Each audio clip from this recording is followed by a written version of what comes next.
And that's pretty much how I met Lady Otsu, Udurishiki-sama explained. That was a beautiful story, Okiata-sama. Gome, the stone hashira, with tears streaming down his face. His voice choked with emotion as he expressed his sympathy for the touching tale that he had moved him so deeply. Yes, it was good to know how much Lady Furusawa greatly cared for you. The way she went out of her way to return you home was truly heartwarming, Mitsuri remarked with a warm smile on her face. I never would have thought how close you were to Oba-chan. You said? Udurashiki nodded. Yes, she's a very good friend, and it's so good to know that she's doing well. It's rare to find such genuine kindness in people these days. I am truly thankful that I had met her. He smiled. With that being said, I feel like I know you on a more personal level, Miss Yin. It's an absolute honor to have met you, and I wish both you and Rengoku a happy engagement, and even a happier marriage. Udurashiki's remark made you red in the face as you curled your fingers through your hair, blushfully. The unexpected compliment caused a shy smile to gaze across your lips as you felt a mixture of embarrassment and gratitude. You're grateful to have met him as well, even more so knowing you and him have actually something, or in this case, someone, in common. Oh, and that reminds me, Okiyatama-sama, could I ask you something? Konroji suddenly asked. What is it, Rengoku? While I was in Kazaha, Lady Otsu gave me a small red candy called a akiyoko, otherwise known as red chocolate, and I was wondering, do you know anything about it? Kojiro asked. Ayakoko? Urushiki's blind gaze narrowed slightly as he pondered for a moment. Yes, matter of fact, I do, he replies with a slight nod. It was a product that was common use during my father's time as the 96th leader. It was specifically created for demon-slaying course to combat with the reactlet demons, he exclaimed. However, it was later banned because many demon slayers had lost their lives because of its effects. Oh, what kind of effects? Shinobu, the insect hashira, asked, interjectly. If you eat Ayoko, you'll temporarily attract demons from a 10-mile radius. Lady Otsu said it's because the Ayoko is made from a rare type of fruit called Shietsuko, sorry I messed it up, Shietoshoto, Shuso Kayotomoto, also known as Niege no Kodoro. Kojiro says, good luck saying that again. Sounds interesting, Shinobu says, her curiosity piqued. Disgusting, a fruit called the human heart sounds gross. It isn't flamboyant, replied Rengoku as he wrinkled his nose in disgust. There's nothing flamboyant enough for you, Sanemi remarks. Why is it called that anyways? Michiro inquired. It's because it's shaped like a human heart and has a red substance that looks like human blood and tastes like iron, Koji exclaims. Okay, sorry I asked. The Mist Hashira diverted his deadpan gaze to the floor.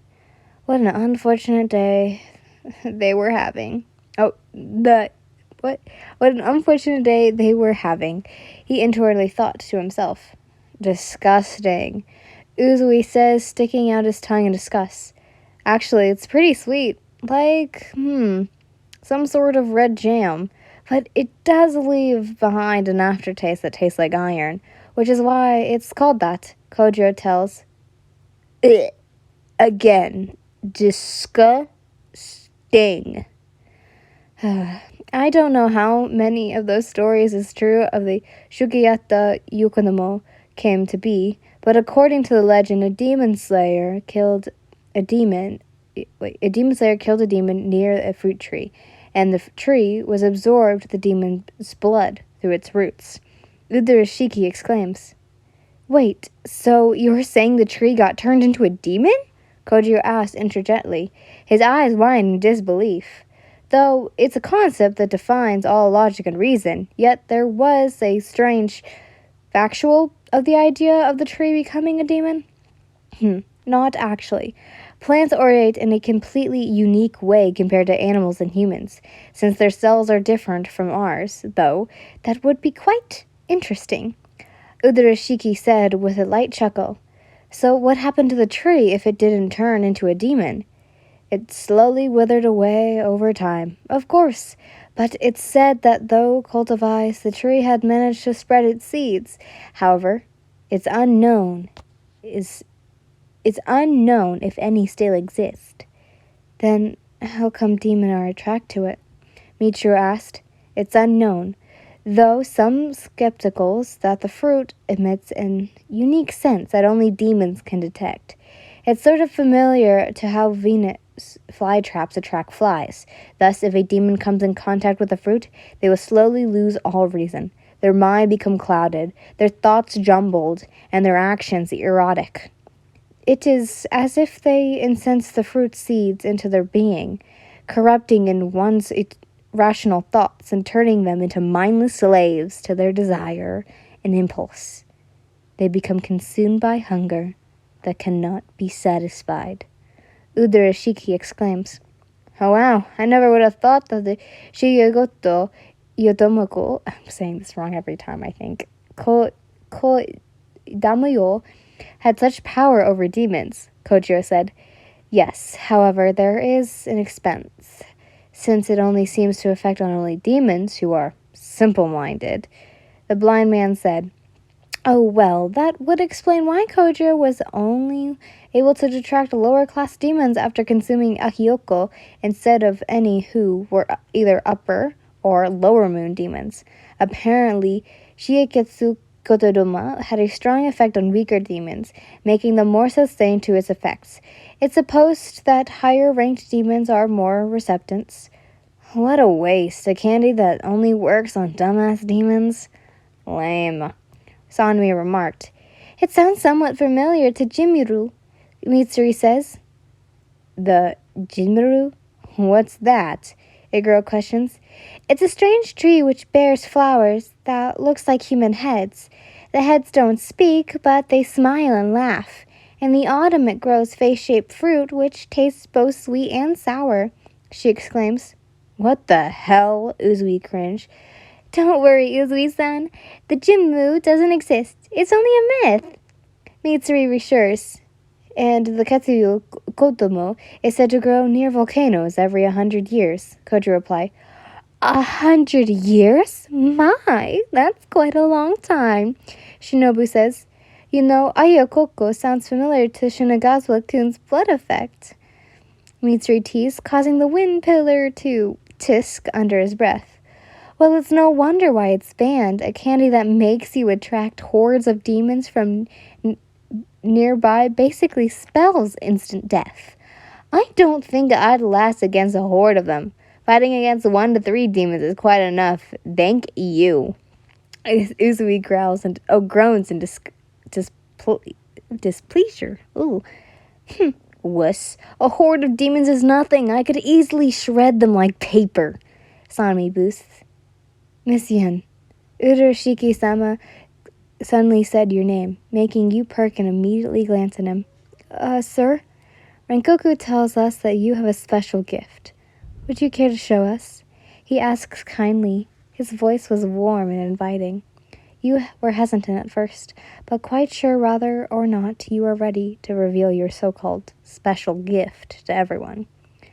What would they think of you? You felt a wave of anxiety wash over you as you contemplated the options of those who would around you. Would they hate me? Or even kill me? However, with Kojiro's presence beside you, you were actually feeling somewhat comforted. Everyone here were Hashira, each one possessing their own unique breathing technique that allowed them to go against all human basics. Surely, they won't judge you, right? Oh yeah, that's right. Kojiro told us you're known as the Yukiona, Uzui pointed out. The Yukiona? Oh, you mean the yokai that's said to haunt people in the snow, correct? Shinobu asked. Oh, I love that legend, Mitsuru exclaims happily. The Yokiana is a beautiful spirit that preys on travelers lost during heavy winters. She's said to have skin as cold as ice, and her touch is enough to give a human a deep, unshakable chill. She can freeze her victims solid, the love pillar exclaimed. Hinjan doesn't look like a ghost, said Igaro's remarks, glancing over at you. His remark matched what Shinobu-sama once said about you. Well, she's indeed beautiful, Uzui smirked at you, causing you to blush. So what? Do you have ice powers or something? Asked Sanemi. Well, I wouldn't necessarily call it a power. It's more of a curse than anything. You chuckled nervously. How is it a curse? Giyu, the water Hashira questioned. I was born with the curse of winter. Because of it, I was often bullied and shunned by people in my village. Everywhere I went, the cold followed. I was eventually disowned by my own family, but was found by and raised by Lady Otsu. He exclaimed, smiling at the final part. I pity you, Yinshan. I can only imagine how lonely and miserable you felt. You are indeed a strong woman, Gomei says, more tears running down his face. Thank you, Hajijin-sama. You said. You're not lonely and miserable anymore, actually. You have Kojiro now, Uzui pointed out. You blushed even more before leaning closer to your flaming lover and laid your head against his shoulders affectionately. Both Shinobu and Mitsuri gushed over how cute the slight display of affection was. Would you ever be so kind to show us, Miss Yin? Udarashiki-sama asked again. You slowly nodded, and before yet cautiously crawled over towards him. You knew Udarashiki could not see, so you opted to let him feel, as you gently took his hand. May I? You asked nervously. The dark-haired man only smiled. Despite the lack of sight, there was a sense of wisdom and understanding in his gaze that drew you in. You may, Miss Yun. I trust you, he tells you. With that, you close your eyes and concentrate deeply as the atmosphere in the room got cold, but not to the point of sub-zero. Everyone glanced in awe to see snowflakes falling gracefully from the ceiling, creating a serene and magical spectacle that filled their hearts with joy and wonder, except for Gomei, who could feel it. Soon a radiant white bluish glow appeared on their Okiyama-sama's hand as everyone leaned in eagerly to witness the ice taking shape, swirling and dancing in a memorized display. To Udarashiki it was cold, but wasn't freezing to the point of forming frostbite. It felt like holding an ice cube. Once finished, you pulled away from Udarashiki as the room temperature returned normal, and all Hashira glanced to see what you'd magically created in their Okiyama's hand. Masterfully done, my love, Kojiro praises. It's so pretty, says Mitsuri. Now that's flamboyant, commented Uzui. In Udarashiki's hand was a beautiful lotus flower, made of ice. As the leader of the Demon Slayer course took his other hand and gently caressed the frozen petals, because of the warmth of his hand, it was slowly starting to melt. Most impressive, Miss Lin. So, this is what you're capable of? Udarashiki says, momentarily the ice lotus was passed around so that everyone could marvel at its so-called artwork with admiration until it melted. Rengoku-san? Yes, Okiyama-sama? Kojiro perked. Would you and the others be so kind as to let me have a word with Yinshan in private, please? Udarashiki asked, this time without any interruptions. His kind voice taking into a strict one. He was serious this time. Without any objections, everyone did as told as they started to clear the room, except Kojiro, who was a bit hesitant. You both locked eyes with one another, clearly not wanting to leave each other's side, but eventually you nodded, reassuring that you would be okay.